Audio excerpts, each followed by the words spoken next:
ഡൽഹിയിൽ നടക്കുന്ന AI impact ഉച്ചകോടിയിൽ ഇന്ന് 2 നൂതന സംരംഭങ്ങൾ കേന്ദ്ര ആരോഗ്യവകുപ്പ് മന്ത്രി JP നദ്ദ ഉദ്ഘാടനം ചെയ്യും. ആരോഗ്യ മേഖലയിലും AI സാന്നിധ്യം ഉറപ്പാക്കുകയാണ് ലക്ഷ്യം. ഈ മാസം 20-ാം തീയതി വരെയാണ് AI ഉച്ചകോടി.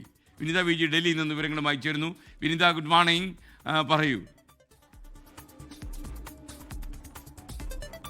വെരി ഗുഡ് മോർണിംഗ് എസ്കേൻ. ഇന്നലെയാണ് ഡൽഹിയിൽ AI ഇമ്പാക്ട് ഉച്ചകോടിക്ക് തുടക്കം കുറിച്ചിരിക്കുന്നത്. ഈ മാസം 20 വരെയാണ് ഈ ഉച്ചകോടി ഉണ്ടാവുക. അതിൽ നാളെയും മറ്റന്നാളുമായി പ്രധാനപ്പെട്ട ചില സെഷനുകൾ ഉണ്ടാകും. ചില ഉന്നതരൊക്കെ നാളെയും മറ്റന്നാളുമുള്ള ഈ പരിപാടിയിലാണ് പങ്കെടുക്കുക. ഇന്നലെ വൈകിട്ട് 5 മണിക്കാണ് ഈ AI പ്രദർശനം പ്രധാനമന്ത്രി നരേന്ദ്രമോദി ഉദ്ഘാടനം ചെയ്തിരിക്കുന്നത്. ഇന്ന് അതിൽ ഏറ്റവും പ്രധാനപ്പെട്ട ഒരു കാര്യം, ഇന്ന് ആരോഗ്യ മേഖലയുമായി ബന്ധപ്പെട്ടുകൊണ്ടുള്ള 2 നൂതന സംരംഭങ്ങൾ ആരോഗ്യമന്ത്രി JP നദ്ദ ഇന്ന് ഉദ്ഘാടനം ചെയ്യും എന്നുള്ളത് തന്നെയാണ്. അത് ഈ ആരോഗ്യ മേഖലയിൽ കൂടി AI സംവിധാനം ഏർപ്പെടുത്തുക എന്നൊരു ലക്ഷ്യം തന്നെയാണ് അതിൽ മുന്നോട്ട് വച്ചിരിക്കുന്നത്. അതിൽ ഈ strategy four artificial intelligence in health care for India എന്നതാണ് ഒന്നാമത്തെ സംരംഭം. ഒപ്പം bench marking open data platform for health AI എന്നീ 2 സംരംഭങ്ങൾക്കാണ് ഇന്ന് കേന്ദ്ര ആരോഗ്യമന്ത്രി തുടക്കം കുറിക്കുന്നത്. ഏതാണ്ട് വിവിധ രാജ്യങ്ങളിൽ നിന്നുള്ള ആളുകൾ ഈ പരിപാടിയിൽ പങ്കെടുക്കുന്നുണ്ട്. അതിൽ ഈ ഉച്ചകോടിയിൽ 45-ലധികം രാജ്യങ്ങളിൽ നിന്നുള്ള മന്ത്രിതല പ്രതിനിധികളാണ്